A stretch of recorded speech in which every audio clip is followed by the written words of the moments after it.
A ver, pensemos en un momento de la historia en que, de repente, todo cambió. Entre los siglos XV y XVI, Europa no solo estaba creando arte espectacular, sino que estaba viviendo una revolución total en la forma de pensar, una que, de hecho, redefinió lo que significaba ser humano. Hoy vamos a desentrañar el origen de esa idea tan radical, el humanismo. Y bueno, la primera pregunta es, creo yo, la más obvia y la más importante, ¿por qué le llamamos renacimiento? El nombrecito ya nos dice que algo estaba volviendo a nacer. Entender qué era eso es justamente la clave para descifrar toda esta época. Pues lo que estaba renaciendo era nada más y nada menos que el espíritu de la antigüedad clásica. O sea, después de siglos donde todo giraba en torno a lo divino, los pensadores del Renacimiento redescubrieron la filosofía, la ciencia y el arte de Grecia y Roma. Fue como si un gigante intelectual se despertara de golpe, impulsando una era de progreso como nunca antes se había visto. Pero, claro, una revolución así de grande no pasa de la noche a la mañana. Necesitaba, digamos, un terreno fértil. Entonces, la pregunta es, ¿cuáles fueron exactamente esas semillas que hicieron que todo esto floreciera? Ok, fueron básicamente 3 factores clave los que prepararon el escenario. Primero que nada, el dinero. Las ciudades-estado italianas como Florencia acumularon una riqueza impresionante, lo que les permitió patrocinar las artes y las ciencias. Segundo, una crisis geopolítica. Cuando Constantinopla cayó en 1453, muchísimos eruditos tuvieron que huir a Italia y se llevaron con ellos un tesoro de textos griegos antiguos que en Europa se creían perdidos. Y finalmente, la conexión cultural. El comercio con el mundo musulmán fue una verdadera autopista de conocimiento que trajo de vuelta a Europa la filosofía y la ciencia grecorromana que el Islam había cuidado y mejorado durante siglos. Y bueno, la mezcla de todos estos factores dio vida a una filosofía completamente nueva, una que se convirtió, en esencia, en el motor del Renacimiento, una idea que iba a cambiar el foco de la sociedad para siempre. Y en el mismísimo corazón de todo esto estaba esta idea, que era súper revolucionaria para la época, el humanismo. O sea, después de casi 1000 años de estar mirando al cielo, la cosa dio un giro de 180 grados.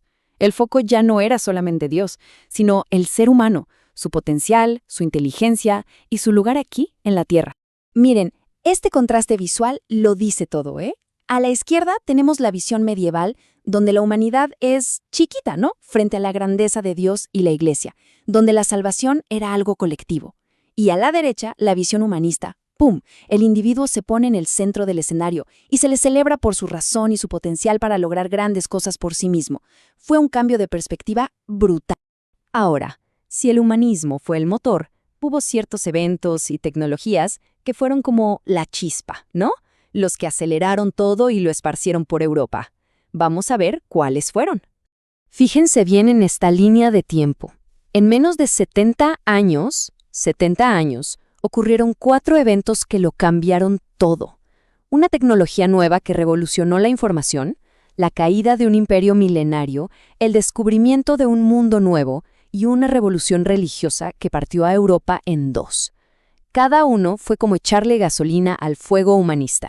Empecemos por la tecnología. Miren, la imprenta de Gutenberg fue, para que nos demos una idea, el Internet del siglo XV.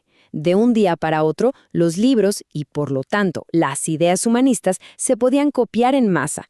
El conocimiento dejó de ser algo exclusivo de unos pocos y empezó a difundirse a una velocidad que nadie había imaginado. Y claro, esta nueva fascinación por el ser humano se vio con todo, en el arte. Los artistas se obsesionaron de verdad con entender el cuerpo humano, no como un simple recipiente del alma, sino como una maravilla de la ingeniería y la belleza. Hacían estudios de anatomía para poder pintar cada músculo, cada expresión con un realismo increíble, celebrando la perfección de la forma humana. Y luego, en 1492, el mundo que conocían simplemente se hizo pedazos. El encontrarse con gente en un continente totalmente nuevo, América, provocó una crisis de ideas tremenda en Europa. Es que simplemente no encajaban en la visión del mundo que tenían hasta ese momento. Las preguntas que surgieron eran profundas y hasta peligrosas.